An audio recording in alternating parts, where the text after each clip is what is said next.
नमस्कार, बहुत स्वागत आप सभी का। आप देख रहे हैं वॉर रूम। मैं हूं सौरभ शर्मा, आपके साथ तीनों मेरे सीनियर मेहमान हमारे साथ हैं। मेजर जनरल के सिन्हा साहब, बहुत स्वागत सर आपका। Major general BK Datta sir, बहुत स्वागत आपका भी। और एयर कमोडोर AS बैल हमारे साथ हैं सर, बहुत स्वागत आपका भी। और आज बहुत सारी खबरें, लेकिन शुरुआत बांग्लादेश की खबर से करेंगे। बांग्लादेश में जब से मोहम्मद यूनुस अंतरिम सरकार के मुखिया बने हैं, तब से बांग्लादेश और भारत के रिश्ते नीचे जाते जा रहे हैं। शेख हसीना का आपने देखा किस तरीके से एक आंदोलन के बाद उनका भारत में आना हुआ, उनको निष्कासित कर दिया गया भारत। और अब बांग्लादेश ये भी मांग करता है कि शेख हसीना को वापस उनके हवाले किया जाए। और इस सब के बीच बांग्लादेश में क्या हुआ?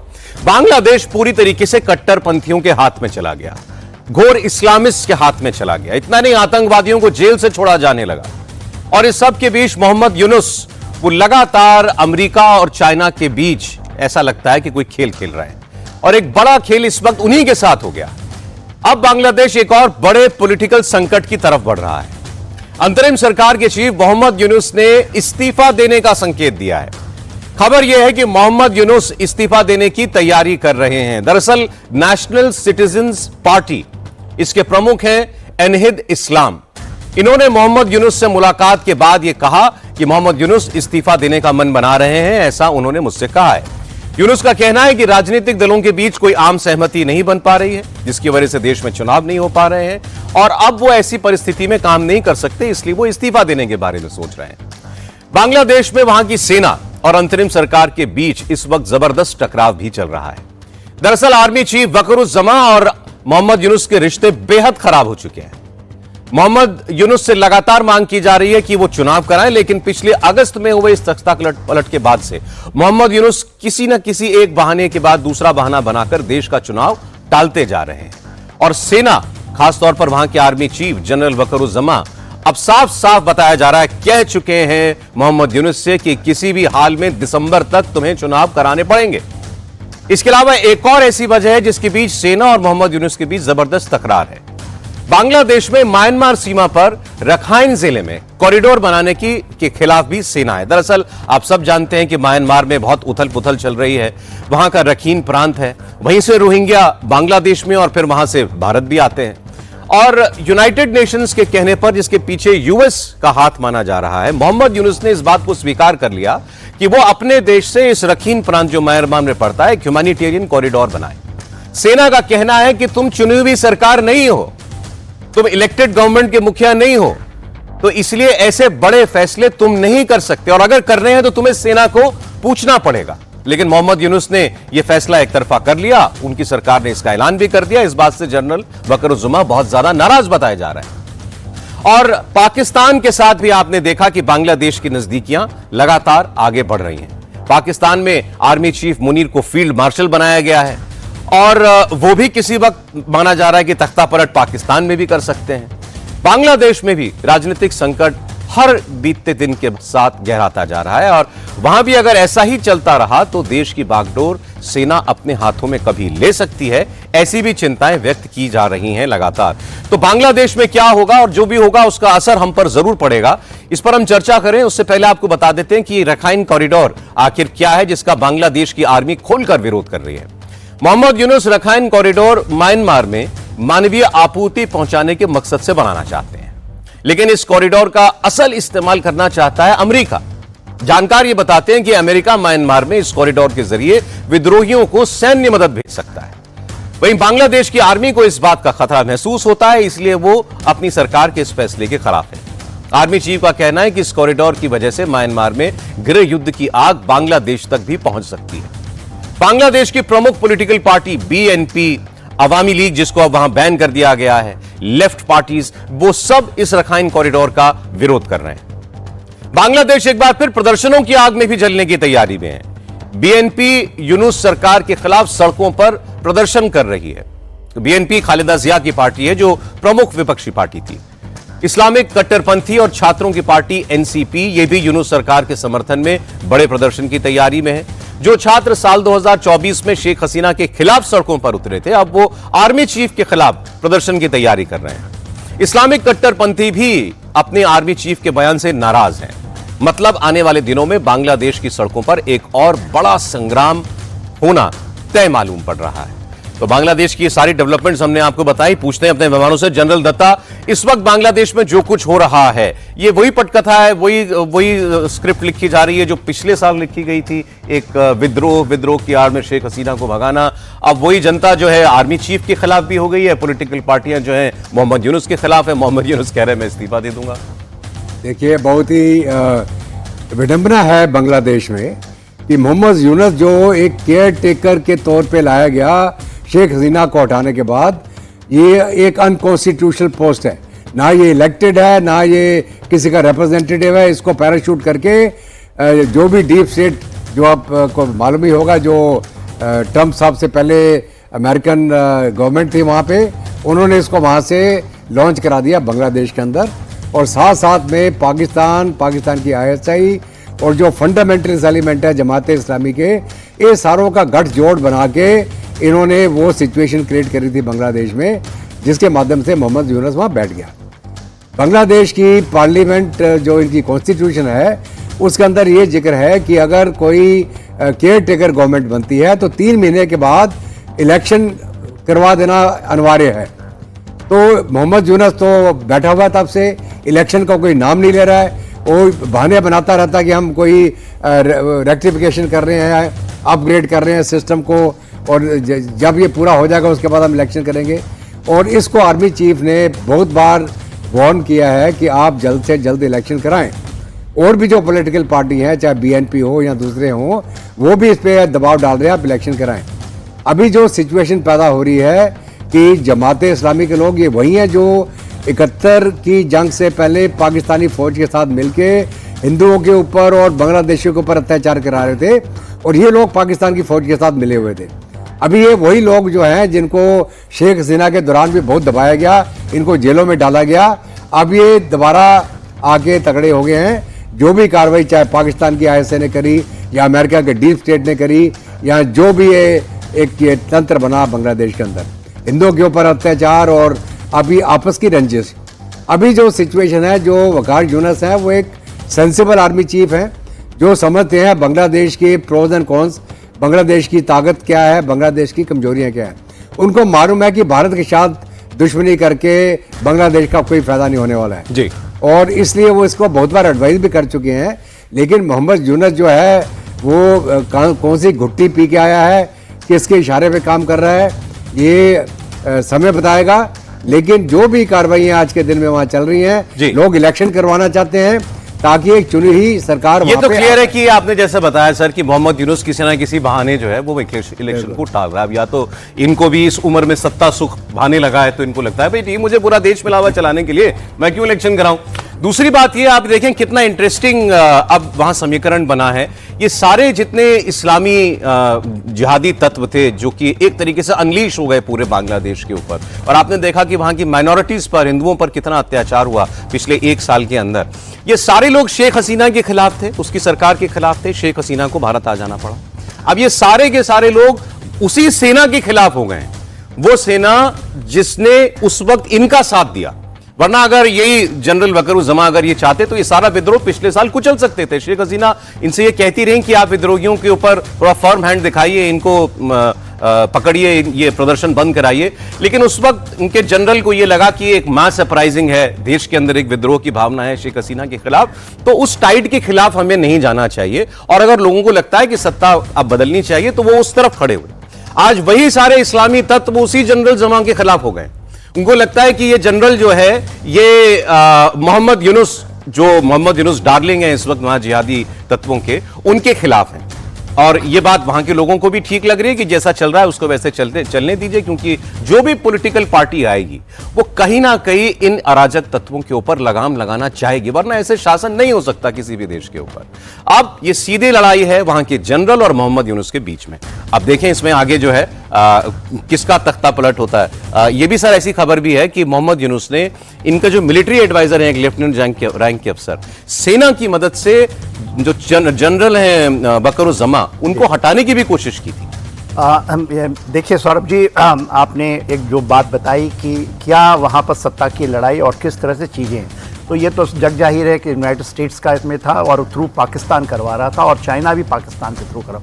जो आपने अभी बताया कि जो उनके एडवाइज़र हैं वो भी लेफ्टिनेंट जनरल हैं और वो पाकिस्तान में गए थे और यहाँ के जो इंटेलिजेंस के ये चीफ रहे हैं, तो वो पाकिस्तान भी गए थे, वो आईएसआई से भी मुलाकात हुई थी, आईएसआई का भी चीफ पाकिस्तान आया था इनके कहने पे। देखिए वहाँ पर जो सत्ता की लड़ाई के ऊपर में और जो चीज़ें हुई हैं और क्यों आर्मी ने नहीं किया, वहाँ पर 300 जो बांग्लादेश राइफल्स के लोग हैं जो म्यूटनी किए, वो भी कर रहे थे इनके साथ उस समय, जो जुलाई के लास्ट ईयर 97 आर्मी अफसर मारे थे सर उन्होंने 2009 में जी।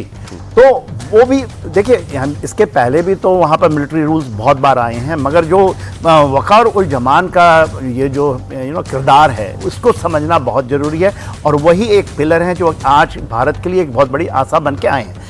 ये अभी गए थे पहले साउथ अफ्रीका से जब आ रहे थे तो ऐसा कहा जा रहा था शायद इनको लैंड नहीं करने दिया जाएगा और भारत ने इसकी खबर दे दी। अच्छा।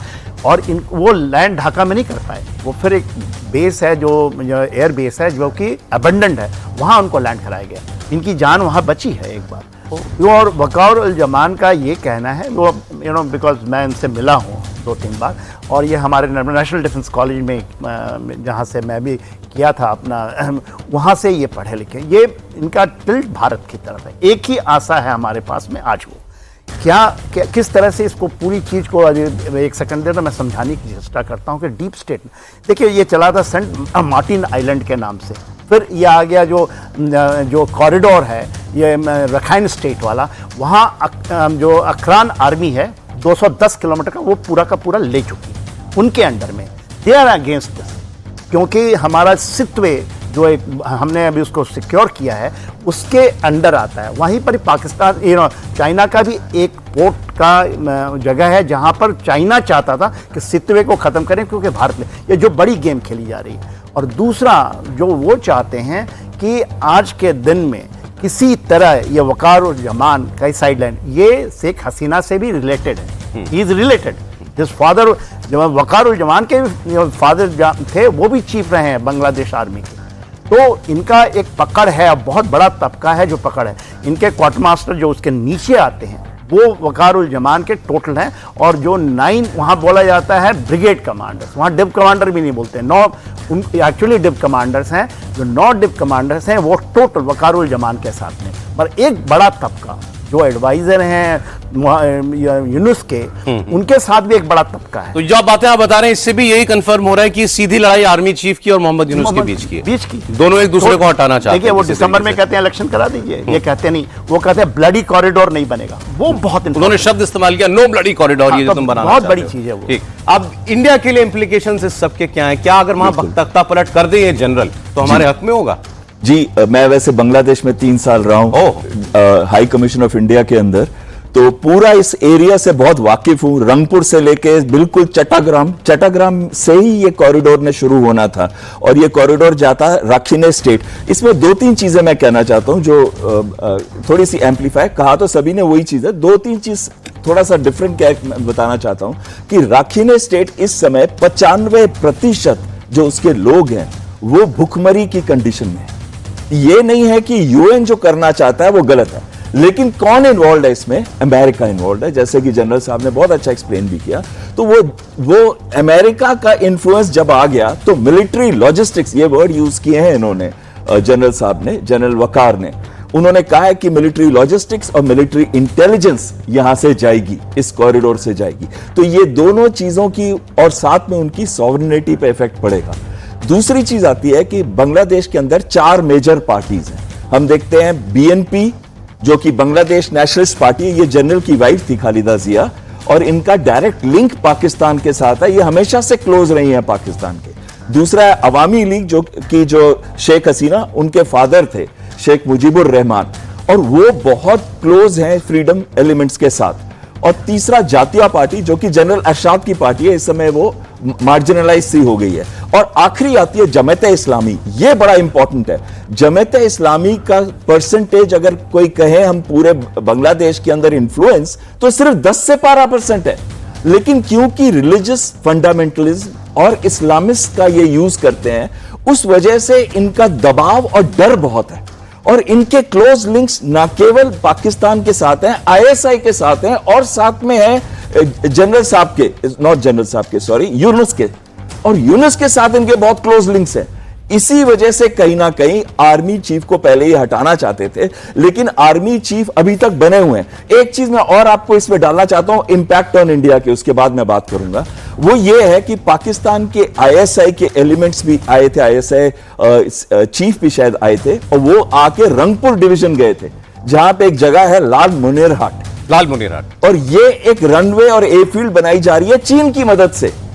और ये एयरफील्ड आती है हमारे सिलीगुड़ी कॉरिडोर के बिल्कुल साथ में, जहां पे 33 कोर है। और ये सिलीगुड़ी कॉरिडोर सिर्फ 22 किलोमीटर का है। और आपको डोकलाम का इंसिडेंट याद होगा, जब चीन वहां पे रोड बना रहा था चुंबी वैली पे, बिल्कुल इसके नॉर्थ पे। और जब ये स्टेटमेंट आई कि जो हमारी नॉर्थ ईस्टर्न स्टेट्स लैंडलॉक्ड है, और ये आई चीन और स्टेट के साथ अलाइन करने की स्टेटमेंट यूनुस की, तो ये तो क्लियर हो गया कि चीन का इन्फ्लुएंस यहां पे बहुत बढ़ने वाला है। और रंगपुर में जो एयरपोर्ट बनाने की कोशिश कर रहे हैं ये चीन की मदद से, ये बहुत ही भारत को मेजर इंपैक्ट इससे पड़ेगा। सब इन्हीं का मोहम्मद यूनुस का ही दिमाग, मोहम्मद यूनुस का दिमाग है, और खलीलुर रहमान जो इसका नेशनल सिक्योरिटी एडवाइजर है, जो इसका बहुत अच्छा दोस्त है, उसका भारत के साथ एक और इंपैक्ट पड़ेगा अगर अराजकता बढ़ेगी, क्योंकि इस समय जरूरत है कि इलेक्शन करने, लेकिन इस समय अवामी लीग जो है वो किसी भी पोजीशन में नहीं है कि वो वहां पे कोई मेजॉरिटी या मेजर गवर्नमेंट बैन कर दिया उसको, तो पार्टी को बैन कर दिया, बैन भी कर दिया है। लेकिन अगर अब वो उठना भी चाहे तो इस समय ये सही समय नहीं है उनके लिए। और छात्र शिविर जो है वो पार्टी, वो है स्टूडेंट्स विंग जामिया इस्लामी का, और वो क्लोजली अलाइन था इस यूथ मूवमेंट के अंदर। जी, अभी आपने कमर साहब बात की थी चिकन नेक की, ये अभी चाइना गए थे मोहम्मद यूनुस, तब इन्होंने वहां जिक्र किया था कि इंडिया का पूरा नॉर्थ ईस्ट जो है वो इस, अगर ये चिकन नेक ना हो तो सारा जो है हम पर डिपेंडेंट है, ट्रेड के लिए लैंडलॉक्ड है। अच्छा, उसके बाद यहाँ हमारे यहाँ बहुत लोगों को नाराजगी हुई कि ऐसा कैसे कह सकता है, एक बगल की सरकार का मुखिया है। तो उसके बाद इनको जवाब दिया असम के मुख्यमंत्री हेमंत बिस्व शर्मा ने, और उन्होंने कहा कि हमारा तो एक चिकन नेक है, तुम्हारे 2 चिकन नेक है। तुम हमारे नॉर्थ ईस्ट के बारे में बात करते हो कि वो एक छोटे से कॉरिडोर से जुड़ा हुआ है बाकी भारत से, तो तुम्हारा तो जो मेन पोर्ट है चिटागोंग पोर्ट, अभी और ज्यादा बताएंगे आपको, वो अगर वो भी एक अगर हम चाहें तो वो भी एक छोटे से कॉरिडोर से जुड़ा हुआ है तुम्हारे देश से। 90% व्यापार बांग्लादेश का उस चिटागोंग पोर्ट से होता है, और वो है इनका चिकन नेक नंबर 1, वो आपको स्क्रीन पर दिखाई दे रहे हैं, इनके दोनों चिकन नेक। और अगर दूसरा चिकन नेक जो है उसको भारत कट कर दे तो 20% हिस्सा जो है इनका बांग्लादेश की लैंड का, वो पूरा कट ऑफ हो जाएगा बाकी बांग्लादेश से। तो उन्होंने याद दिलाया कि हमारी कोई मंशा नहीं है, लेकिन अगर हमारी कमजोर नस है तो तुम्हारी भी है। जी कमरों साहब, बहुत ही सही कहा आपने। और हमने ट्रेड रिस्ट्रिक्शंस भी लगा दी हैं अभी बांग्लादेश के ऊपर, ये एक मेजर इंपैक्ट आने वाले टाइम पे पड़ेगा। अब हम बात कर रहे थे वो इलेक्शंस की, वो बड़ा जरूरी है। अगर बीएनपी जीतती है तो फिर से पाकिस्तान के साथ अलाइनमेंट बढ़ जाएगी, चीन के साथ अलाइनमेंट बढ़ जाएगी, उनका इंटरफेरेंस एंड इन्वॉल्वमेंट बढ़ जाएगा। मैं जरा हेमंत बिस्व शर्मा की बात भी आपको सुनवा देता हूं, जिन्होंने कहा कि तुम्हारे 2 चिकन नेक हैं, जरा संभल कर बोला।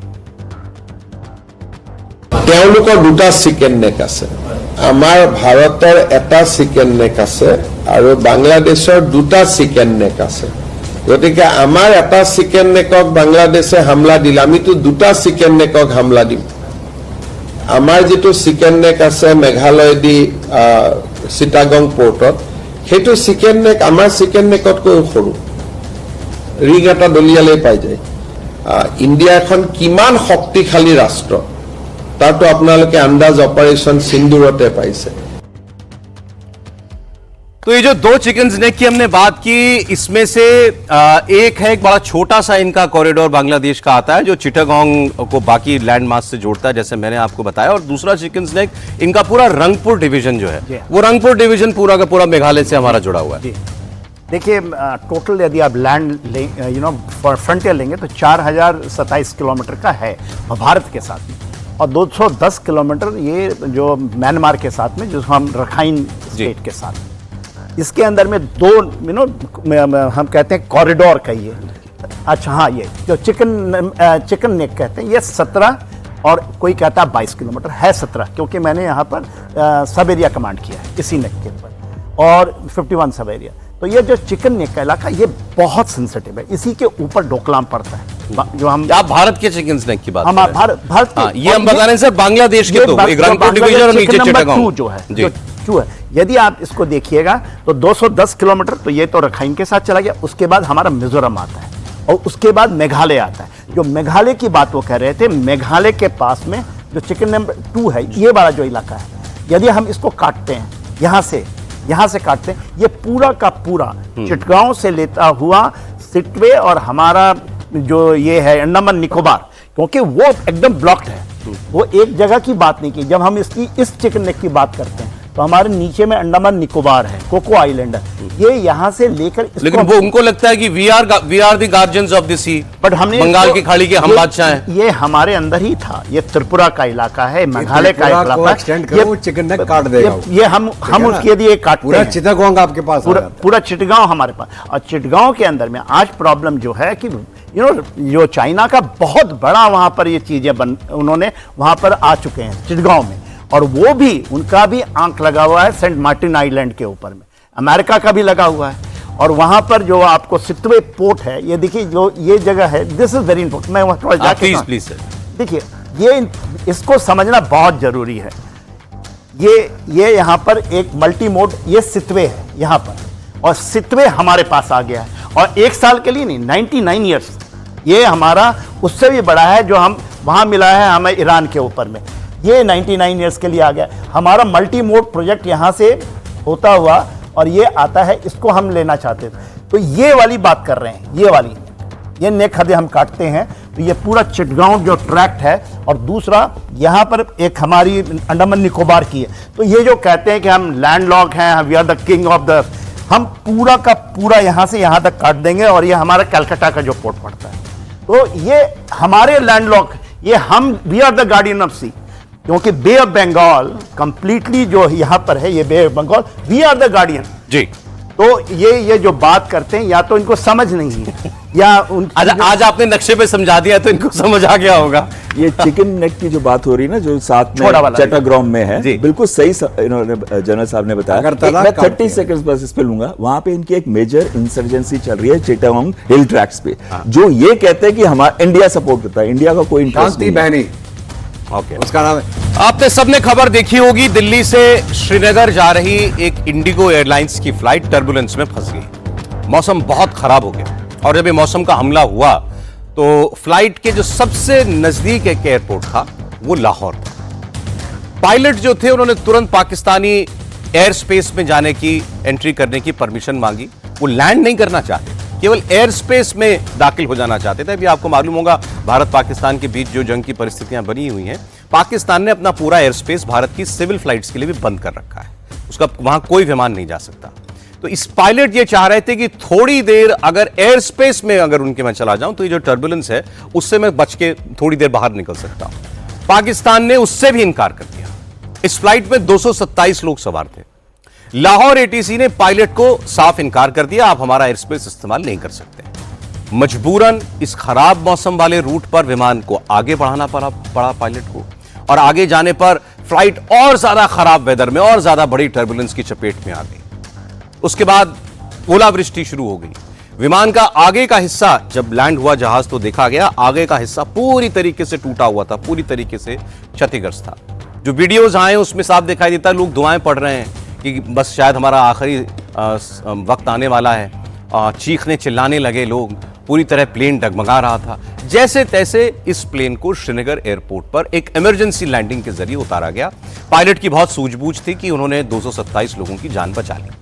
पायलट के इमरजेंसी के ऐलान के बावजूद पाकिस्तान की इस करतूत ने 227 लोगों की जान को संकट में डाला, और डीजीसीए ने इस पूरी घटना के जांच के आदेश तो दिए हैं कि उस वक्त क्या हुआ सब कुछ पता चलेगा।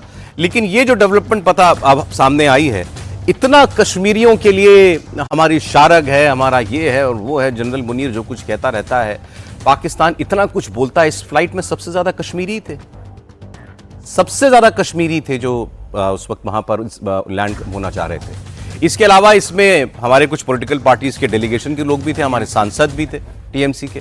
वो वहां जाकर के जो शेलिंग में, पाकिस्तान की शेलिंग में जो लोग, जिन लोगों के घर तबाह हुए हैं या जो लोग मारे गए हैं, उन लोगों से जाकर वो मुलाकात करना चाहते थे। आप तस्वीरें जरा आप देखिए। अगर थोड़ा ऑडियो भी हम इसका सुना सके ताकि आपको अंदाजा लगे क्या हाहाकार मचा हुआ था उस वक्त फ्लाइट में।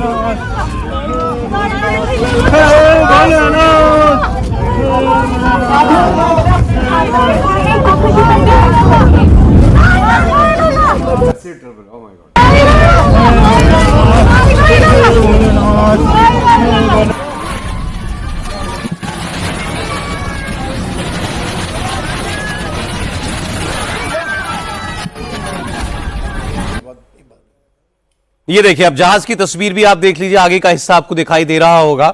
आपको ऐसा लगेगा जैसे बिल्कुल अपने क्या नोज के लैंडिंग की तरफ हुआ है। अब मैं एक आप ही के पास आ रहा था सर।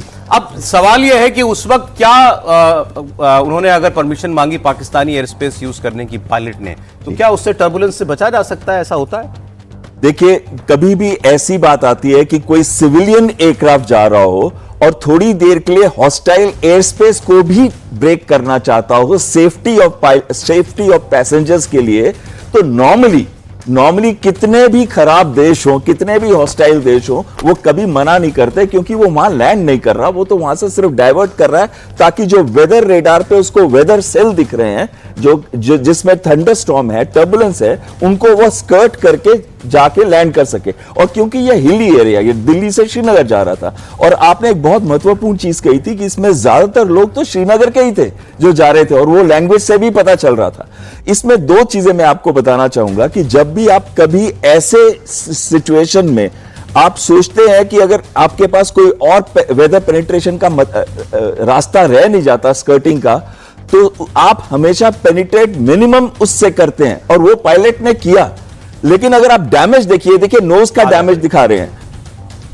अब मैं एक्चुअली जब मैंने भी ये तस्वीर देखी जी। तो मुझे लगा क्या ये आपने बिल्कुल हेड ऑन नीचे लैंड किया होगा इसने, क्योंकि ऐसा होता देखिए, तो जहाज बच एक सकता बार था। जब मैं खुद ऐसे स्टॉर्म में फंसा था, मेरा फाइटर जहाज के साथ उड़ा रहा था, तो हमारा ये जो आगे का पोर्शन है ना, ये है रेडोम, जो कि थोड़ा सा वीक पोर्शन होता है, जहां पे रेडार के एलिमेंट्स और जो नेविगेशन और दूसरे एलिमेंट्स जो होते हैं, सेंसर्स होते हैं, वो इसके ऊपर होते हैं।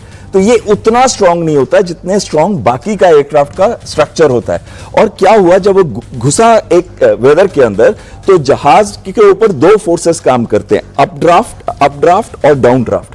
तो जहाज ऐसे ऐसे गिर रहा वो होता है, बता रहे थे लोग, ऊपर नीचे हो रहा था, ऊपर नीचे, और साथ में जहाज ऐसे भी हिलता है, क्योंकि विंड्स जो है कभी भी हमेशा सीधी नहीं होती, कोई ऐसे आती है, कोई नीचे आती है, कोई ऊपर आती है। और साथ में जो हेल स्टॉर्म्स है, जो पानी के पार्टिकल्स ऊपर जम जाते हैं, वो कोलेस करते हैं, और बड़े बड़े हेल स्टॉर्म, आपने देखा होगा 2 दिन पहले दिल्ली में भी हेल स्टॉर्म आया था, और बड़े बड़े हेल स्टॉर्म के पत्थर की तरह लग रहे थे। सोचिए, ये जो अप ड्राफ्ट डाउन ड्राफ्ट है, ये 100 से 200 किलोमीटर की स्पीड के भी होते हैं, और इससे ये गोली की तरह हेल स्टॉर्म जो है वो जाता है, ओला जाता है, और जो नोज का फ्रंट पोर्शन है वहां पे लगता है। ये ओले से टूटा है, ये ओले से टूटा है, हेल स्टॉर्म कितना फोर्स से ओले जो है टकराया होगा, हवाएं कितनी तेज होंगी? अभी देखिए, जब हमारे पास नीचे तक आते हैं तो ये ओले शायद इतने रह जाते हैं, लेकिन हवा में जब ये कोलेस करता है पानी, तो हो सकता है ओले का साइज जो है बड़ा हो, बहुत बड़ा। और ये हेल स्टॉर्म के अंदर जब आप फंस जाते हैं ना, तो ये हेल एक 100-200 किलोमीटर पे, और अगर आप इसका जो भी वेट लें, कितने मोमेंटम से लग रहा है, जैसे गोली आ रही हो। तो ये तो पायलट का बहुत बड़ा मतलब उनकी ट्रेनिंग रही कि उन्होंने बचा लिया। बिल्कुल, एक तो वो लेके गया पूरे थंडरस्टॉर्म के बीच में से नहीं, तो ये भी एक बहुत बड़ा उसने बचाया। दूसरा, पायलट ने इमरजेंसी लैंडिंग इस तरीके से की कि स्ट्रक्चर डैमेज के बाद भी उसकी एयरक्राफ्ट की एरोडायनेमिक कैरेक्टरिस्टिक्स में फर्क आता है। ये तो पायलट की खूबी रही उनकी। अब मैं ये आपसे समझना चाह रहा हूं, व्यूअर्स को भी शायद लग रहा हो, भाई मौसम खराब है तो मौसम सब जगह खराब है आसमान में, वो पाकिस्तान का एयर स्पेस कितना दूर तक यूज करते? वेदर जो होता है वो कभी भी ऐसा नहीं होता कि आपको 200, 300, 400 किलोमीटर का एक बहुत बड़ा स्प्रेड होगा, बीच बीच में वेदर के सेल्स होते हैं। अच्छा। तो आप क्या करते हैं, हमेशा डाइवर्ट करते हैं, वेदर के सेल्स के बीच में से निकल जाते हैं जो एरियाज थोड़े से कम वेदर से अफेक्टेड होते हैं। तो अगर पायलट सब दिख रहा होता है रडार पे, सब वेदर रडार पे सब दिख रहा है, लाल लाल कलर के वो दिख रहे होते हैं वेदर, जो वेदर होता है, स्टॉर्म्स होते हैं। तो अगर पायलट ने डाइवर्ट करने की कोशिश की तो मैक्सिमम अगर जाता भी तो 20-30 किलोमीटर से ऊपर पाकिस्तान की टेरिटरी में नहीं जाता, जो कि एयर से कोई भी डिस्टेंस नहीं है, और इधर से जाके वापस फिर वो श्रीनगर की तरफ चला जाता। इतना भी मना कर दिया, इतना भी मना कर दिया। ये जो है मेरे हिसाब से बेवकूफी है, ये कभी भी कोई नहीं करता। अब क्या ऐसे वॉर लाइक सिचुएशन में, ठीक है उसने एयर स्पेस बंद किया हुआ है, जंग हुई है हमारी उसके बीच अभी 4 दिन के लिए, लेकिन ऐसे सिविलियन क्राइसिस के अंदर क्या ये मिलिट्री रूल्स जो हैं एंगेजमेंट के, ये कुछ बदले जाते हैं, शिथिल किए जाते हैं?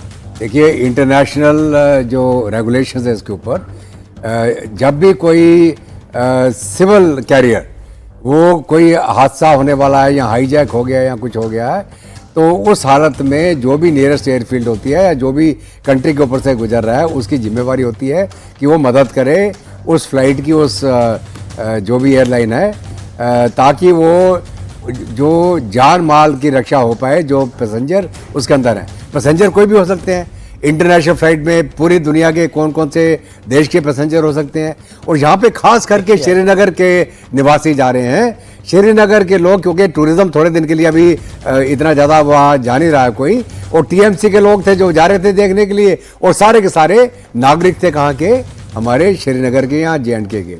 तो उस हालत में अगर पाकिस्तान ने इस फ्लाइट को ह्यूमैनिटेरियन बेसिस के ऊपर मना किया है, it is against all rules of humanity.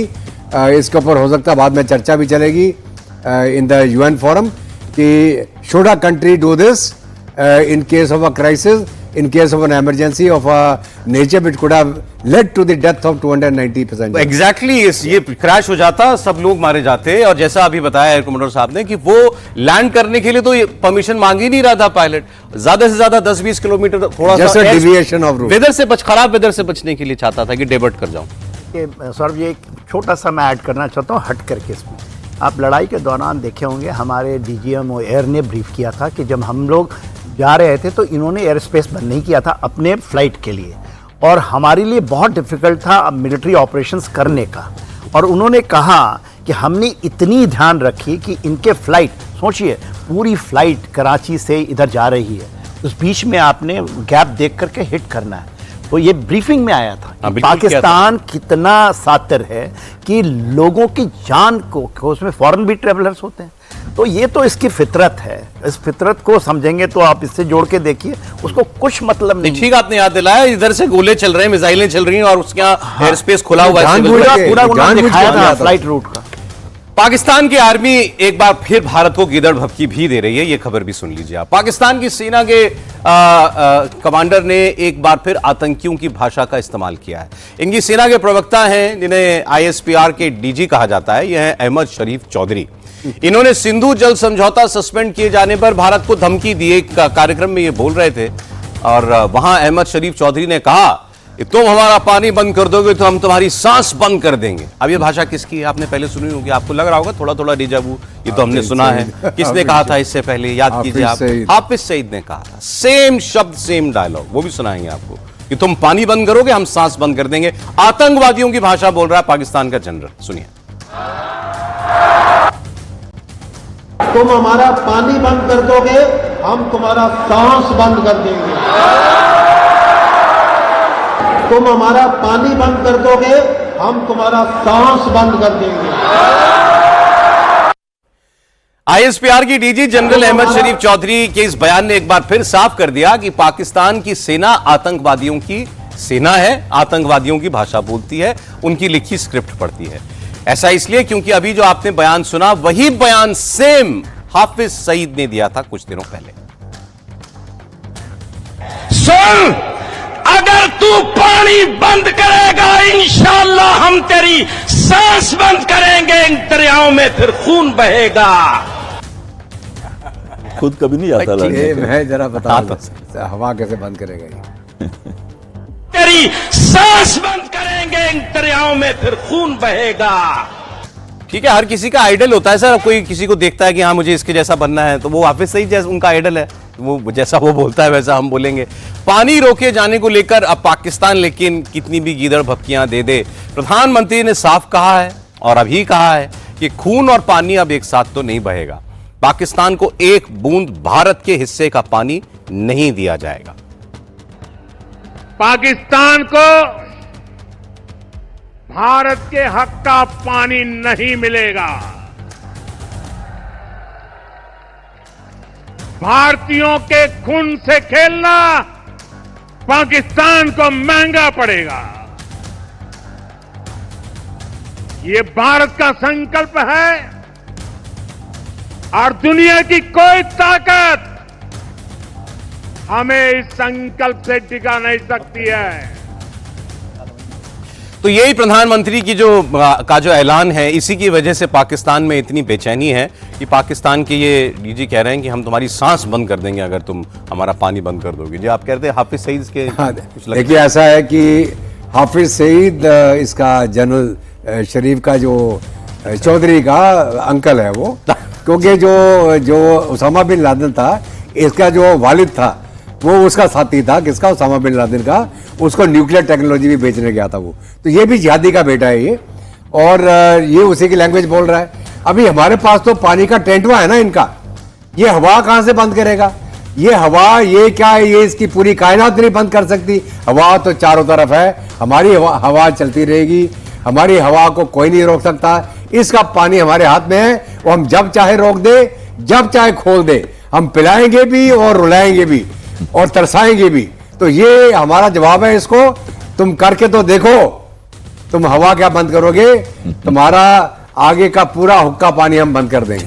आइए अब बात करते हैं जरा इमरान खान की। इमरान खान चर्चों में रहते नहीं, क्योंकि इमरान खान को जेल में बंद कर रखा है आसिफ मुनीर और शहबाज शरीफ ने पाकिस्तान में। लेकिन इमरान खान से मिलने लोग जाते हैं तो उनके मैसेज बाहर आ जाते हैं। शहबाज शरीफ ने जनरल मुनीर को फील्ड मार्शल बनाने से पहले कहा था कि हमारा बड़ा बहादुर जनरल है, बड़ा दिलेर जनरल है। लेकिन पाकिस्तान के पूर्व प्रधानमंत्री इमरान खान ने जनरल मुनीर का मजाक उड़ाया है। इमरान खान ने कहा कि मुनीर को फील्ड मार्शल नहीं, बादशाह बनाना चाहिए था। इमरान खान जेल में बंद हैं। सोशल मीडिया पर उनकी तरफ से लिखे गए एक पोस्ट में कहा गया कि जनरल आसिफ मुनीर को फील्ड मार्शल बनाया गया है। सच कहूं तो उन्हें तो बादशाह की उपाधि देना ज्यादा ठीक होता, क्योंकि अभी देश में जंगल का कानून चल रहा है और जंगल में एक ही राजा होता है। तो इसलिए आसिफ मुनीर को बादशाह बनना चाहिए था। अब जो बात इमरान खान की तरफ से सोशल मीडिया पर लिखी गई, वही बात इमरान खान की बहन ने एक दिन पहले कही थी। ये आरोप भी लगाया था। इमरान खान की बहन ने भी कहा था कि जनरल मुनीर को फील्ड मार्शल नहीं बल्कि बादशाह सलामत का खिताब मिलना चाहिए था। इमरान खान को पता चला कि कल खबरों में शायद आया होगा कि उन्होंने फील्ड मार्शल का खिताब हुकूमत ने दिया उन्हें। तो उन्होंने कहा देखें, जिस मुल्क में जंगल का कानून हो तो उसके अंदर फील्ड मार्शल नहीं, फिर बादशाह सलामत का खिताब होना चाहिए, क्योंकि यहाँ पे जंगल का कानून है, जंगल का बादशाह होना चाहिए। तो ये फील्ड मार्शल काफी नहीं है। शहबाज शरीफ जनरल मुनीर की तारीफ में कसीदे पढ़ रहे हैं। लेकिन एक और बयान आपको सुना रहा हूं इसी बात पर। अमेरिका के राष्ट्रपति ट्रंप के पूर्व राष्ट्रीय सुरक्षा सलाहकार हैं जॉन बोल्टन। उनसे भी यह सवाल पूछा गया कि आप आसिफ मुनीर को फील्ड मार्शल बनाए जाने को कैसे देखते हैं, पूरी दुनिया में इसका क्या संकेत गया है। उनकी बात भी सुनिए। General Asim Munir has been promoted to the topmost military rank of Field Marshal. It's an honor given only in the rarest of occasion and or achieving a stellar operations record throughout a career in armed forces. This despite India giving a befitting reply. What sort of messaging do you think the world will perceive on this, especially when most of the world knows that it's army that runs the country? Well, I think it's potentially a disturbing sign. Obviously, internal dissent in Pakistan is repressed. Imran Khan remains in prison, and I ultimately don't think this is in Pakistan's own interest, and this is certainly something I think the U.S. government should press on them, that the continued level of hostility here is just going to impede Pakistan's development, as it has for many years already. But it worries me that it's still another opportunity for the Chinese to take advantage of these developments that gives them additional leverage inside Pakistan as well.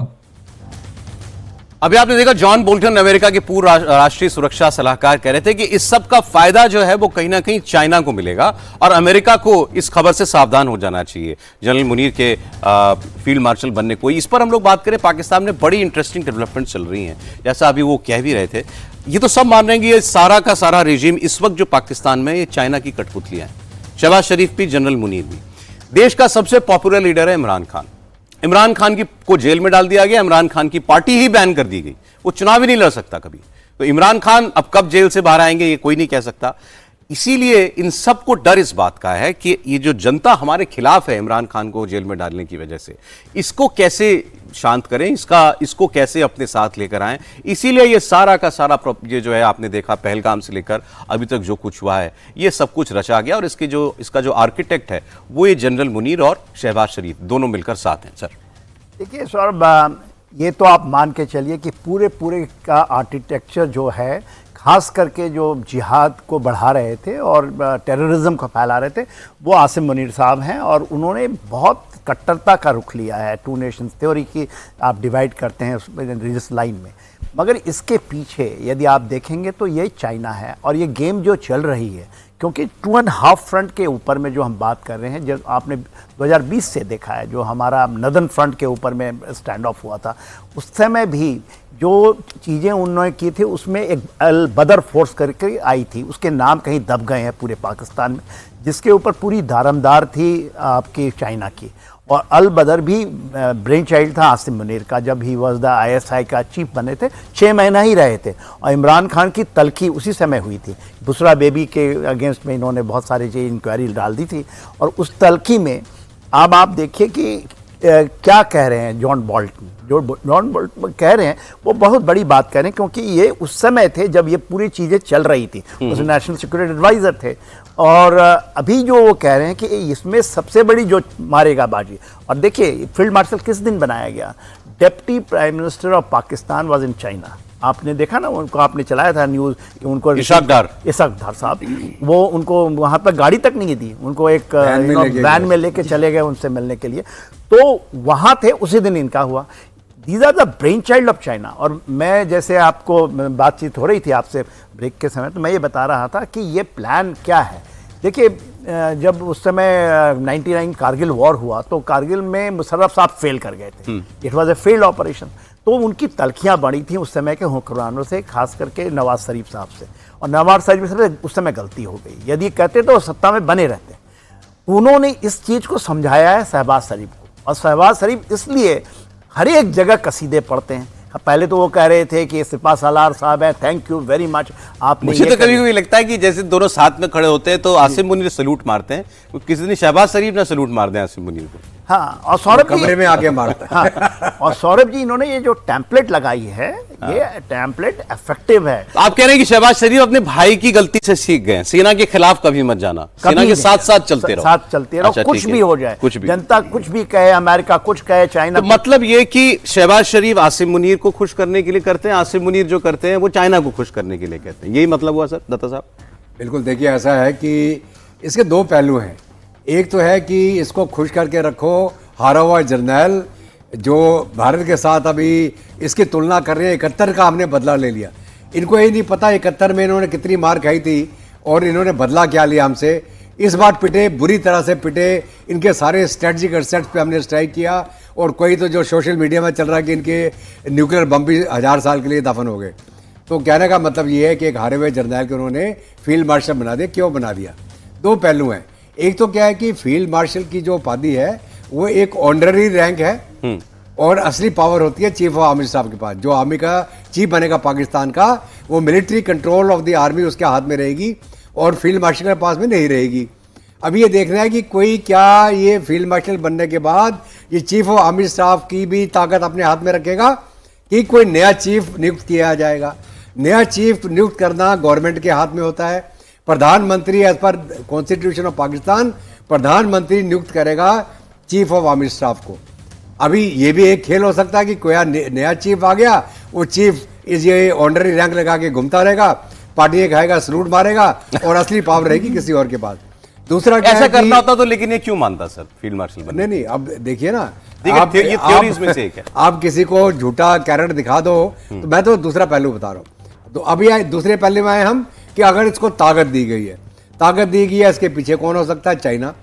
उनको 1 point contact चाहिए, जो सारा कहना माने उनका, जो करवाना चाहते हैं, जो CPEC के अंदर प्रॉब्लम चल रहे हैं, जो इश्यूज है पाकिस्तान के अंदर और चीन के बीच में, उसके अंदर ये जो मध्यस्थता कौन सी जो सो कॉल्ड इलेक्टेड गवर्नमेंट जो नहीं है, कठपुतली सरकार है, तो उन्होंने एक ऐसा पावरफुल आदमी खड़ा कर दिया वहाँ जो जो कहेगा वो कर लेगा।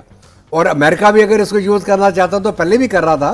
डीप स्टेट ऑफ अमेरिका ने ही इसके माध्यम से इसको अपना इमरान खान को जेल में भर्ती कराया। अच्छा, मैं दोनों बातें अगर हम जोड़ दें, जो इमरान खान ने कहा कि भाई तुम बादशाह की सलामत की उपाधि लेते, फील्ड मार्शल की नहीं, और जो जॉन बोल्टन कह रहे हैं अमेरिका के पूर्व एनएस से कि इस सब का फायदा चाइना को, अगर दोनों को अगर हम लोग लिंक करें, आज जो पाकिस्तान में आसिम मुनीर की पोजीशन है, जो डिफेक्टो पावर उसके हाथ में थी, अब उसको फॉर्मल एक पदवी दे दी गई है। तो अब आज से आप सीधा सीधे ये कहें कि भाई ये प्राइम मिनिस्टर से ऊपर ही हो गया।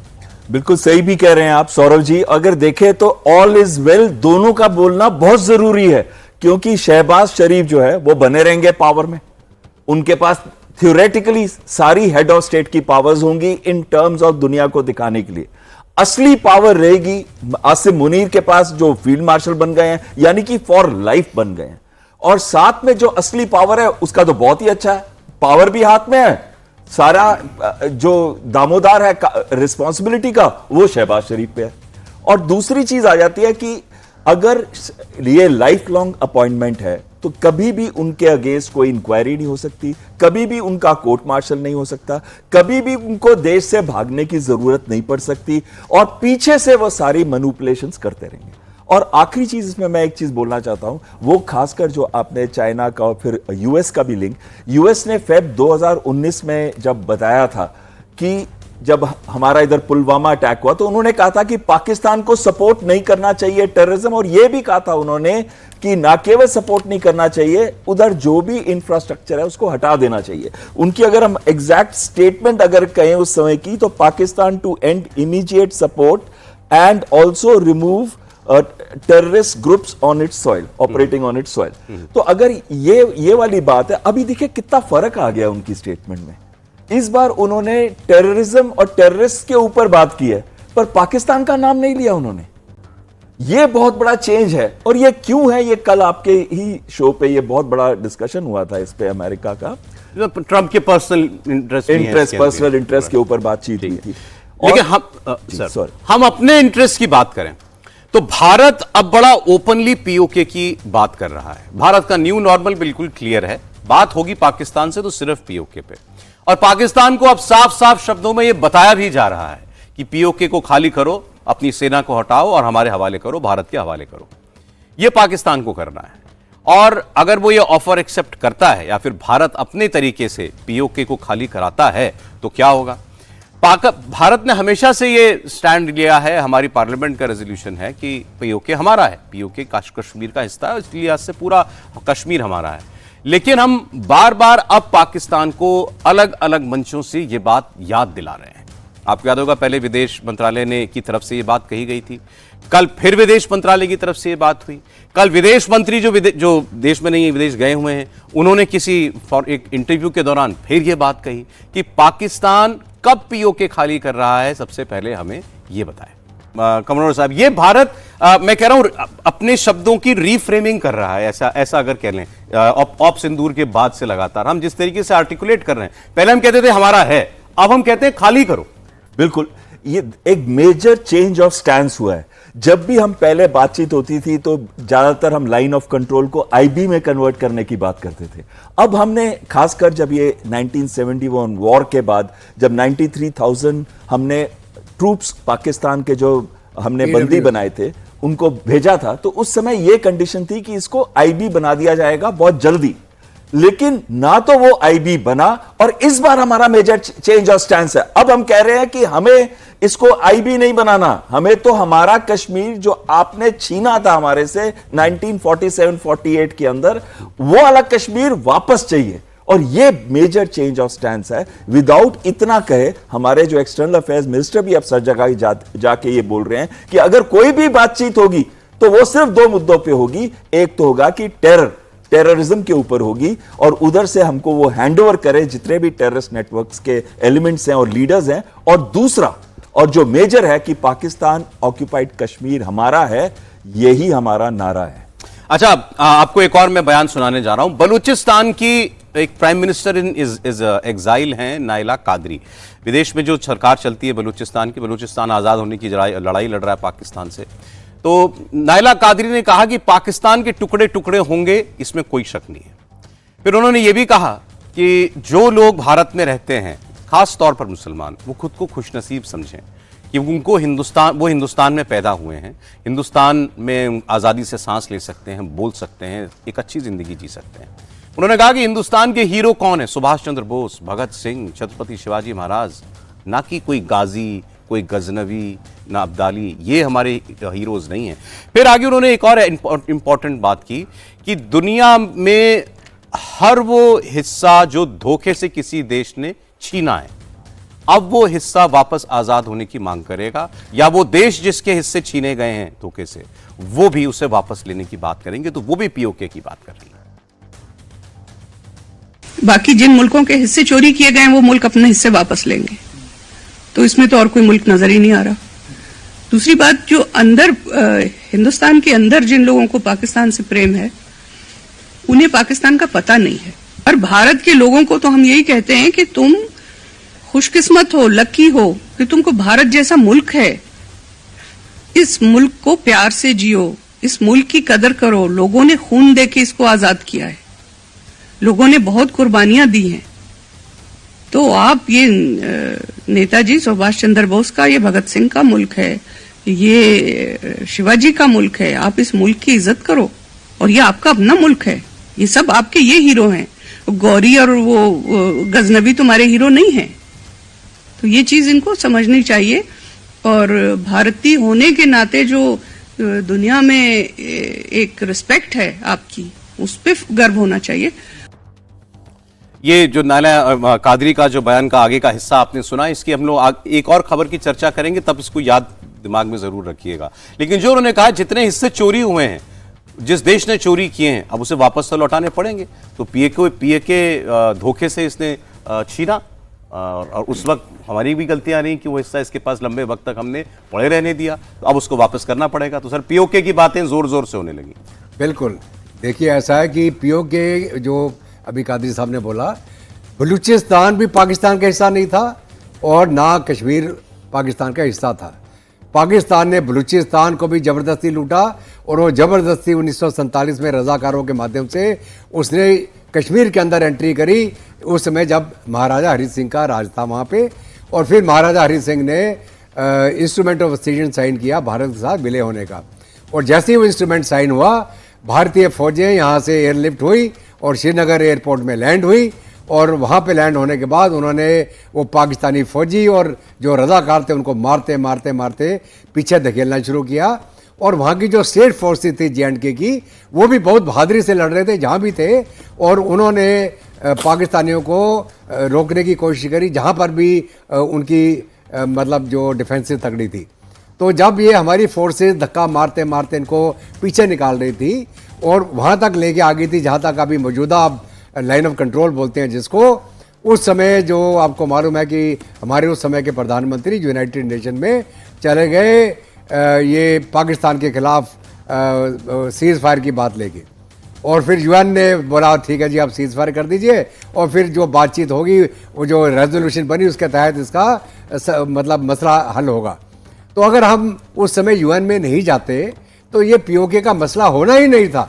वो 70-75 साल पुरानी हमारी गलती आज तक हमारे गले के ऊपर लटकी हुई है, और अभी तक हम उसका समाधान ढूंढने की कोशिश कर रहे हैं। तो ये वही बात है कि जो चोरी हुआ, जो नाजायज कब्जा किया, जो तुमने धोखा दे के बलूचिस्तान पे कब्जा किया, यहाँ पीओके के अंदर आगे आपको खाली करना पड़ेगा, और खाली नहीं करोगे तो उन देशों को खाली करवा लेना चाहिए। बलूचों को अपना लिबरेशन करना चाहिए और हमको अपना पीओके वापस लेना। और आइए बात करते हैं राहुल गांधी की। राहुल गांधी एक बार फिर 3 सवाल लेकर आए। आजकल बहुत सवाल पूछ रहे हैं राहुल गांधी। ये सवाल भारत की विदेश मंत्री डॉक्टर एस जयशंकर से है, ये सवाल प्रधानमंत्री नरेंद्र मोदी से भी है। राहुल गांधी ने आरोप लगाया है कि भारत की विदेश नीति ध्वस्त हो गई है। किसी भी देश ने पाकिस्तान की निंदा नहीं की, ट्रंप की मध्यस्थता के लिए भारत क्यों तैयार हो गया, यह भी उन्होंने कहा है। और एक्स पर पोस्ट करते हुए राहुल गांधी ने ये सारी बातें कही हैं, और उन्होंने प्रधानमंत्री मोदी का जिक्र करते हुए उनके भाषण का छोटा सा हिस्सा लगा करके लिखा है, मोदी जी खोखले भाषण देना बंद कीजिए, सिर्फ इतना बताइए आतंकवाद पर आपने पाकिस्तान की बात पर भरोसा क्यों किया, ट्रंप के सामने झुककर आपने भारत के हितों की कुर्बानी क्यों दी, और आपका खून सिर्फ कैमरों के सामने ही क्यों गर्म होता है? कल प्रधानमंत्री ने कहा था ना, मेरी रगों में गर्म सिंदूर आज बहता है, तो उसकी बात वो कर रहे हैं कि आपका खून जो है वो कैमरों के सामने ही फटता है। आपने भारत के सम्मान से समझौता कर लिया। ये तो कल प्रधानमंत्री की बात हुई। इसमें से कुछ बातें वो पहले भी कह चुके हैं कि हमने ये कहा था कि ये हम जो अंडरस्टैंडिंग बनी, जिसको हम सीज फायर कभी कभी कह देते हैं, तो इस पर प्रधानमंत्री ने कहा था ये हमने तब माना जब पाकिस्तान ने कहा कि अब आतंकवाद भी नहीं होगा और अब युद्ध के मैदान में भी उसकी तरफ से कोई वार नहीं किया जाएगा। तो वो कह रहे हैं आपने पाकिस्तान की बात पर भरोसा क्यों किया? फिर ट्रंप की मध्यस्थता वाली बात है, ये बात भी वो पहले पूछ चुके हैं। अब लेकिन उनके निशाने पर इससे पहले विदेश मंत्री भी थे। उन्होंने विदेश मंत्री के विदेश में दिए एक इंटरव्यू का हिस्सा निकाल करके पूछा है कि इतनी जुबान क्यों लड़खड़ा रही है हमारी विदेश मंत्री की। अब सोचिए, विदेश मंत्री किसी तीसरे देश में बैठकर भारत की बात कर रहा है, पाकिस्तान को एक्सपोज कर रहा है, और उसके इंटरव्यू के हिस्से निकालकर अपने विदेश मंत्री का मजाक उड़ाया जा रहा है। कांग्रेस पार्टी ये कर रही है। उसमें पूछ रहे हैं वो विदेश मंत्री से कि ये बताइए भारत और पाकिस्तान हाइफनेट क्यों हो गए दोबारा? मतलब हमारी बार बार जब भारत की बात होती है तो पाकिस्तान की बात होती है तो भारत की, ऐसा क्यों होने लगा? हम तो बहुत आगे निकल गए थे पाकिस्तान से। Why didn't a single country back us in condemning Pakistan? किसी एक देश ने भी पाकिस्तान की आलोचना क्यों नहीं की भारत पर हुए आतंकवादी हमले के बाद? और who asked Trump to mediate between India and Pakistan? किसने कहा ट्रंप से मध्यस्थता करने के लिए? फिर लिखते हैं वो India's foreign policy has collapsed. Bharat की जो विदेश नीति है वो ध्वस्त हो चुकी है, बिल्कुल धूमिल हो चुकी है। अब ये बात वो कह रहे हैं। इससे पहले उन्होंने आरोप लगाया था कि विदेश मंत्री ने मुखबिरी कर दी थी, पाकिस्तान को बता दिया था जाकर के कि भारत हमला करने वाला है। उन्होंने कहा कि ये तो मुखबिर करते हैं, ये गुनाह है, क्राइम है जो एस जयशंकर ने किया है। विदेश मंत्रालय ने बता दिया भाई आप कल्पनाओं की बात कर रहे हैं, ऐसा कुछ नहीं हुआ। ये तो हमने ये बताया था कि जब हमने 9 ठिकानों पर आतंकवादियों के हमला कर दिया, उसके बाद डीजीएमओ ने बताया था कि भाई ये हमने कार्रवाई आतंकवाद पर की है, तुम्हारे ऊपर नहीं की, इसको मिसरीड कर रहे हैं। लेकिन राहुल गांधी तब भी लगे रहे, राहुल गांधी आज भी सवाल पूछ रहे हैं। और राहुल गांधी ने जब जब ऐसी बात की है, पाकिस्तान में उसकी चर्चा हुई है। पाकिस्तान की टीवी में, उनके मीडिया में राहुल गांधी के बयान कोट किए जाते हैं कि देखिए वहां का विपक्ष का सबसे बड़ा नेता वो ही अपनी सरकार से कह रहा है तुम्हारे कितने जहाज गिर गए, बताते क्यों नहीं हो? इसलिए तो पाकिस्तान दावा करता है कि उसने हमारे 6 जहाज गिरा दिए थे। अब उसने भी कल्पना में कह दिया, हमारे लोग कल्पना के उनका पंख गिरना चाहते हैं, ये कहां से हुआ, मुझे बताइए कितने जहाज गिरे हमारे। तो अब जो राहुल गांधी ने कहा है कि मोदी ऐसे बयान केवल कैमरों के सामने लेते हैं, इसके लिए इस बयान को भी उनके मीडिया ने पाकिस्तान के उठा लिया। आपको दिखाते हैं। राजस्थान में भारतीय वजीर आजम मोदी के खिताब पर अपोजिशन रहनुमा राहुल गांधी की कड़ी तनकीद। सोशल मीडिया पर बयान में कहा कि मोदी जी खोखली तकरीरें करना बंद करें। आपने ट्रंप के आगे झुककर भारतीय मफादात की कुर्बानी क्यों दी? सिर्फ कैमरों के सामने ही क्यों आपका खून खोलता है? आपने भारत की इज्जत पर समझौता किया है। इतना ही नहीं, कांग्रेस पार्टी तो इस बात के भी खिलाफ है कि ये जो डेलीगेशन बाहर भेजे जा रहे हैं भारत के अलग अलग राजनीतिक दलों के सांसदों को, वो कह रहे हैं इसकी क्या जरूरत है। फिर उन्होंने ये भी कहा था कि वो पहलगाम के आतंकवादी भी घूम रहे हैं और ये हमारे नेता भी घूमने जा रहे हैं, ये भी तुलना कर दी गई थी। तो इस पर प्रफुल्ल पटेल एनसीपी के नेता हैं, उन्होंने राहुल गांधी के लिए कुछ बातें कही हैं। उन्होंने कहा कि राहुल गांधी जो बात कह रहे हैं ये न सिर्फ बचकाना है बल्कि देश के खिलाफ है। भारत के लोकसभा के लीडर ऑफ ऑपोजिशन के तौर पर ऐसी बातें करना, ये मुझे लगता है कि बचपना ही नहीं, लेकिन कहीं न कहीं एक प्रकार से पूरे विश्व में भारत की शाख, भारत की जो हमारी ताकत है और हमारे प्रधानमंत्री एक उसके प्रतीक होते हैं, उनके बारे में ऐसा हल्की बातें करके ये केवल हमारे दुश्मनों के इरादों को और मजबूत करने का काम कर रहे हैं और इससे हमारा देश कमज़ोर होता है। ये ऐसी बातें उन्होंने बंद कर देनी चाहिए। उन्होंने ये भी कहा कि ट्रंप के सामने समझौता कर कर भारत के हितों के साथ समझौता किया, उनके ट्रंप के सामने झुककर। कौन बोलता है ये बातें? केवल राहुल गांधी। आज इस देश में हम लोगों ने कई आक्रमण देखे हैं, कई हमने ऐसे आतंकवादी हमले देखे। राहुल गांधी को याद रहना चाहिए कि 2008 में मुंबई का जब टेरर का अटैक हुआ तब कांग्रेस की और हमारी उस टाइम पे यूपीए की सरकार थी हमने कोई उसके बारे में कोई कदम नहीं उठाया, न पाकिस्तान पे हमला किया, न कोई भी प्रकार से हमने कोई एक्शन लिया। आज मोदी जी ने ये बात करके दिखाई कि देखिए आपने हमारे लोगों को मारा है तो हम चुप बैठने वाले नहीं हैं। उनके घर में जाकर ये हमने उन पे हमला किया, कई लोग उनके आतंकी मारे गए और हमारे देश का एक मनोबल, हमारी फौजों का मनोबल ये बढ़ाने का काम मोदी जी ने किया है। ऐसी बचपने की बातें राहुल गांधी करेंगे तो ये देश का ही नुकसान कर रहे हैं और अपनी पार्टी को गड्ढे में ले जा रहे हैं। कह रहे हैं कि खोखले भाषण देना प्रधानमंत्री बंद करें। खोखले। अब प्रफुल्ल पटेल ने दोनों बातें कही कि आप ऐसा करके भारत का तो नुकसान कर ही रहे हैं, फिर ये भी याद कीजिए कि 2008 मुंबई हमले में आपकी सरकार थी उस वक्त भारत में, आपने क्या किया था? आपकी सरकार के लोगों ने उस वक्त कहा था doing nothing is the best thing, कुछ ना करना ही सबसे अच्छा रिस्पॉन्स था उस वक्त हमारा। सोचिए जरा, 170 लोग कत्ल कर दिए गए थे मुंबई की सड़कों पर। उसके बाद भारत सरकार के लोग कह रहे थे कुछ नहीं किया, यही ठीक किया। अब जो बातें राहुल गांधी कह रहे हैं, मैं जनरल दत्ता से पूछना चाहता हूं। अब वो प्रधानमंत्री से कह रहे हैं कैमरों के सामने खून खोलता है आपका, पाकिस्तान की बात पर भरोसा करके आपने मौका गवा दिया और ट्रंप के सामने झुककर आपने भारत के हितों की कुर्बानी दे दी। देखिए बहुत अचंभा होता है हमको, हम आर्म्ड फोर्सेस से हैं, डिफेंस के साथ 40 साल की नौकरी करी है हमने और हमारी भारत की सेनाएं दुनिया की किसी भी सेना से कम नहीं है। जब हमारी भारत की सेनाएं कोई दुश्मन के खिलाफ कार्रवाई करती हैं और उसके बाद में हमारे ही देश के अलग अलग प्रकार की पार्टियां अलग अलग आलोचना करती हैं और हमारे प्रधानमंत्री के बारे में बोलती हैं और वो बातें तुरंत दुश्मन देश में चलाई जाती हैं, इसका मतलब ये होता है कि जो ये बातें कर रहे हैं वो दुश्मन को लुभाने के लिए है और दुश्मन का साथ देने के लिए है। कई देशों में ऐसे कार्य को जिसको बोलते हैं एंटी नेशनल एक्टिविटी बोला जाता है, उनके ऊपर मुकदमे चल जाते हैं, जेल में डाल दिया जाता है। आपको याद होगा अगर इजराइल के अंदर अभी तक चल रहा है जो ऑपरेशन, जो हमास के खिलाफ, हिजबुल्लाह के खिलाफ, पूरी उनकी ऑपोजिशन इकट्ठी है, कोई मुंह नहीं खोलता है। 50,000 के करीब पैलेस्टीनियन मारे गए, पूरा गाजा तबाह हो गया, दुनिया के अंदर आलोचना हुई, कोई ओपोजिशन जरा सा याद दिला दूं सर, आपने बहुत अच्छी बात कही। इनके एक्स प्राइम मिनिस्टर है इजराइल के नेफ्ताली बेनेट, मेरा अगर नाम सही बोल रहा हूं तो, जैसे ही हमास के खिलाफ युद्ध शुरू किया उस नेतन्याहू ने सबसे पहले टीवी पर आकर, और सारे दुनिया की टीवी चैनलों पर इंटरव्यू देने वाला आदमी पूर्व प्रधानमंत्री था, जो ठीक नेतन्याहू से पहले प्रधानमंत्री, दूसरी पार्टी का चैलेंजर है वो नेतन्याहू का, और उसने आकर के इजराइल का पक्ष रखा और कहा था कि बिल्कुल ठीक कर रहा है इजराइल जो कर रहा है। बिल्कुल। तो हमारे देश में हमें दुश्मनों की जरूरत नहीं है, हम अपने दुश्मन खुद ही हैं। तो हमें यह सोचना पड़ेगा कि जब आप एक जंग में हैं, ओम सिंदूर सिर्फ होल्ड में है, अभी बंद नहीं हुआ, आप कैसे दुश्मन के साथ दे रहे हैं?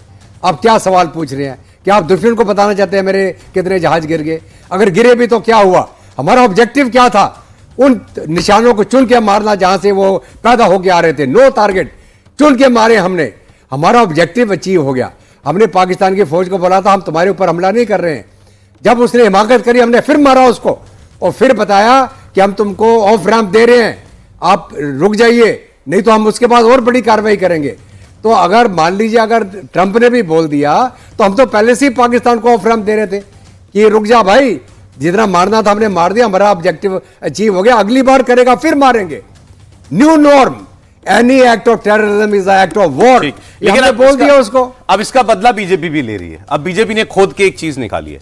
बीजेपी के सांसद निशिकांत दुबे ने कांग्रेस के नेता राहुल गांधी पर पलटवार किया। निशिकांत दुबे ने 1991 में कांग्रेस समर्थित सरकार थी, उस वक्त चंद्रशेखर प्रधानमंत्री थे, उस वक्त का उन्होंने भारत पाकिस्तान के बीच हुआ समझौता, जो भारत और पाकिस्तान के विदेश मंत्रियों के बीच हुआ था, उसका पूरा मसौदा निकाला और याद दिलाया। पूछा कि याद है ये समझौता? ये समझौता क्या देशद्रोह नहीं था? उन्होंने कहा कि इसकी कॉपी भी शेयर की है उन्होंने, और उसमें बताया उन्होंने कि ये समझौता ये था कि दोनों देश किसी भी आक्रमण या सेना के मूवमेंट की जानकारी, जब भी हो गया मूवमेंट, तो उसकी जानकारी एक दूसरे को देंगे। एक्स पर उन्होंने इस मसौदे के 2 पन्ने भी शेयर किए हैं और फिर लिखा है कि राहुल गांधी जी, ये आपकी बनाई हुई सरकार के समय का समझौता है। 1991 में आपकी पार्टी समर्थित सरकार थी, उसने यह समझौता किया था कि किसी भी आक्रमण या सेना के मूवमेंट की जानकारी का आदान प्रदान भारत और पाकिस्तान एक दूसरे से करेगा। क्या यह समझौता देशद्रोह है? वो भी पूछ रहे थे ना जयशंकर से कि आपने बता दिया था पाकिस्तान को पहले कि हमला करने वाला है। उन्होंने कहा कि तुम्हारी सरकार ने तो पूरा एग्रीमेंट कर लिया था ये पाकिस्तान के साथ, तो क्या ये कांग्रेस का हाथ पाकिस्तान के वोट बैंक के साथ है? इस पर जरा उनकी बात सुन लेते हैं। सी एग्रीमेंट का ये पार्ट, इसमें क्या लिखा हुआ है? केम इनटू फोर्स ऑन 19 अगस्त 1992। 92 में कांग्रेस देश का प्रधानमंत्री था, कांग्रेस की फुल फ्लेज्ड गवर्नमेंट थी, नरसिम्हा राव जी देश के प्रधानमंत्री थे, और आज कांग्रेस के जितने आका हैं वो सभी उनके मंत्री थे। और ये एग्जिस्टेंस में कब रजिस्टर्ड कब किया इसको? 15 दिसंबर 1994। उस वक्त भी नरसिम्हा राव की सरकार थी। कांग्रेस ने एग्रीमेंट कर लिया कि हमारी आर्मी कहां डिप्लॉय होगी, कहां पोस्ट होगी, एयरफोर्स कहां डिप्लॉय होगी, टेंशन यदि होगा पोस्ट होगी, नेवी कैसे पोस्ट होगी, इवन यदि हम मिलिट्री एक्सरसाइज करेंगे तो ये सारी सूचना 15 दिन पहले हमको पाकिस्तान के साथ शेयर करना। ये देशद्रोह नहीं है तो क्या है? उनको वोट बैंक की पॉलिटिक्स के लिए, पाकिस्तानी वोट बैंक और बांग्लादेशी वोट बैंक, मुस्लिम वोट बैंक के लिए उनको देश को गिरवी रख देना है। इसीलिए उन्होंने 1950 में उन्होंने नेहरू लियाकत पैक्ट किया। 1960 में ऐसा पैक्ट कर लिया कि जिसमें कि हमारे किसानों को पानी नहीं, लोगों को पीने का पानी नहीं, लेकिन सिंधु जल समझौता हो गया। तो उन्होंने पीछे की और भी याद दिला दिया कि नेहरू लियाकत पैक्ट तुमने किया, उसमें भारत का नुकसान हुआ, आपने इंडस वाटर ट्रीटी की, उसमें भारत का नुकसान हुआ, आपने शिमला समझौता किया, उसमें भारत का नुकसान हुआ, और फिर आपने ये जो समझौता किया 1991 में, जिसका फ्रंट पेज कहता है agreement on advance notice on military exercise, manoeuvres and troop movements signed at New Delhi on 6 April 1991। क्या है सर ये मसौदा? बिल्कुल सही कह रहे हैं आप। ये दो चीजें इस पे अगर हम फोकस करें, मेजर मिलिट्री मूवमेंट्स, और दूसरा करें एक्सरसाइजेस पे, यानी कि अगर कोर लेवल फोर्सेस कंसंट्रेट करती हैं किसी भी जगह पे, और वो 2 डिवीजन से ऊपर हो, 2 डिवीजन या उससे ऊपर हो, तो उसकी जानकारी देनी पड़ेगी। अगर वो फोर्सेस कोर लेवल या आर्मी लेवल एक्सरसाइज करती हैं तो उसकी जानकारी देनी पड़ेगी। अगर ये वाली फोर्सेस में जो स्ट्रेटेजिक एलिमेंट्स हैं, और खासकर हम हमेशा अपनी ऑफेंसिव फोर्सेस को स्ट्रेटेजिक एलिमेंट्स बोलते हैं, तो वो एलिमेंट्स जब मूव करते हैं जैसे आर्मर्ड डिविजन्स, तो उसकी जानकारी देनी पड़ेगी। कंसंट्रेशन एरियाज में जाते हैं तो जानकारी देनी पड़ेगी। अगर एयरफोर्स करती है कमांड लेवल एक्सरसाइज या उससे ऊपर, तो उसकी जानकारी देनी पड़ेगी। और अगर नेवी 6 शिप्स या उससे ऊपर करती है तो उसकी जानकारी देनी पड़ेगी। तो मोटा मोटा कहें तो 2 चीजें हैं, मेजर ट्रूप मूवमेंट्स की जानकारी देनी पड़ेगी, एक्सरसाइजेस की जानकारी देनी पड़ेगी, और इनके पीरियड्स हैं कुछ कि इतने 15 दिन 30 दिन, किसी में 3 महीने पहले भी, 90 दिन पहले भी। अच्छा ठीक है, इसमें कुछ लोगों ने ये भी कहा कि भाई ये, जैसे अभी सर हम लोग ब्रेक में बात कर रहे थे कि कॉन्फिडेंस बिल्डिंग मेजर्स के तहत 2 देश जो हॉस्टाइल रहे हैं एक दूसरे के साथ, वो कहीं आपकी कोई एक्सरसाइज को कोई गलत ना समझ ले दूसरा देश की ये कुछ कर रहा है हमारे ऊपर। इसके लिए कभी कभी ऐसी बातें होती हैं, जैसे हमारे न्यूक्लियर इंस्टॉलेशन की जानकारी भी हम हर साल 1 जनवरी को शेयर करते हैं इंडिया पाकिस्तान के साथ, इस साल भी की थी। लेकिन इसका टाइमिंग देखिए ना, और ये आपकी पॉलिटिकल समझदारी, हमारे नेताओं की दूरदर्शिता, इसीलिए तो वो नेता कहलाते हैं ना, वो होनी चाहिए। आपने ये समझौता किया जो 1994 में इफेक्ट में आया कि आप सारी मूवमेंट की जानकारी एक दूसरे के दोगे। 5 साल के बाद उसने कारगिल कर दिया। आपने समझौता किया भाई ठीक है, हमें लड़ना नहीं है, हम एक दूसरे को जानकारी देंगे अपनी सेनाओं की मूवमेंट की। 5 साल के बाद वो आपके पहाड़ों पर आकर चढ़ गया। ऐसा मुल्क है वो, तो भरोसा कौन करता है पाकिस्तान पे बार बार? इसका जवाब दे दे कोई सर। देखिए सौरभ जी, जो आपने बात पहले बताई उसके उसको 1991 वाला मैं थोड़ा सा आपको बता दूं। देखिए 87 में जियाउल हक साहब होते थे और 89 में उन्होंने स्ट्रेटजी ऑफ 1000 कट किया। जो कश्मीर में कत्लो गारत हुई, जो हमारे ब्राह्मण्स वहाँ से निकाले गए, जो कश्मीरी ब्राह्मण्स थे, वो उसी का समय था।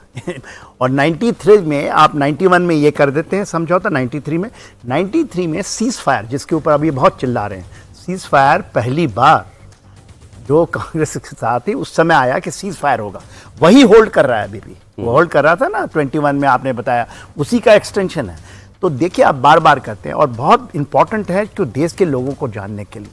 आप जब देश आज़ाद होता है तो आप एक कहते हैं कि सेना की ज़रूरत नहीं है, फिर आप क्या करते हैं 47, 48 में आप चले जाते हैं यूएन चार्टर के अंदर में, जो सेक्शन उनका 4 में जाते हैं, फिर 6 में जाते हैं, जिसके कारण आप उसको डिस्प्यूटेड टेरिटरी कहला दी, डिस्प्यूटेड बना देते हैं उसको। और डिस्प्यूटेड में एक रेजोल्यूशन है, आपने इसके पहले जो डिस्कशन कर रहे थे, यूएन का रेजोल्यूशन है कि इसको खाली किया जाएगा। ये भारत नहीं कह रहा है, यूएन में जितने भी मिलिट्री हैं पाकिस्तान के जो पीओके के अंदर हैं उनको वहां से निकलना है। वो रेफरेंडम की बात करते हैं, तो रेफरेंडम तो हो गया क्या, इलेक्शन हो गया। भारत का जो पक्ष है थोड़ा बारीकी से इसको समझना, हम उस चीज को लेके जा रहे हैं कि यूएन का रेजोल्यूशन है, आप इसको खाली कीजिए और उसके बाद हम ये भारत को सौंपिए, ये यूएन का है कि उसके बाद रेफरेंडम हुआ, रेफरेंडम तो हमने करा ही लिया। अभी जो बात आप कह रहे हैं 1991 की, ये बहुत इंपॉर्टेंट है। ये पीरियड देखिए ना, पीरियड है जबकि आपके ऊपर में पहला स्ट्रेटजी ऑफ 1000 कट चलता है और लगातार चलता है, लगातार आपके आतंकवादी उसके बाद ही आते हैं और आप ये कह देते हैं कि हम नहीं जाएंगे, हम आपको बताएंगे। इसलिए जब 2008 में हुआ और आप मोबिलाइज नहीं किए, आपने एयरफोर्स को यूज किया, उस समय भी आप आपने लेकिन बहुत इंपॉर्टेंट बात कही है अभी कि सारी इंसर्जेंसी कश्मीर में इसी पीरियड में शुरू हुआ, आतंकवाद उसी समय शुरू हुआ। 89 दिसंबर के बाद से आप उस वक्त आप पाकिस्तान से ये समझौता मैं नाम नहीं लूंगा, उसको कहते थे अंडर टेबल डेमोक्रेसी, अभी डिप्लोमेसी। अभी हमारे ये पाकिस्तान जो आज राहुल गांधी पूछ रहे हैं पाकिस्तान की बात पे भरोसा क्यों कर लिया, ये उनसे पूछा जाए जब वो आपके कश्मीर में खून बहा रहा था आप क्यों भरोसा कर रहे थे पाकिस्तान के ऊपर। खैर आज वक्त इतना ही था सर, नहीं तो और बात हो जाती। जनरल सिन्हा, जनरल दत्ता, एक बहुत शुक्रिया आपका।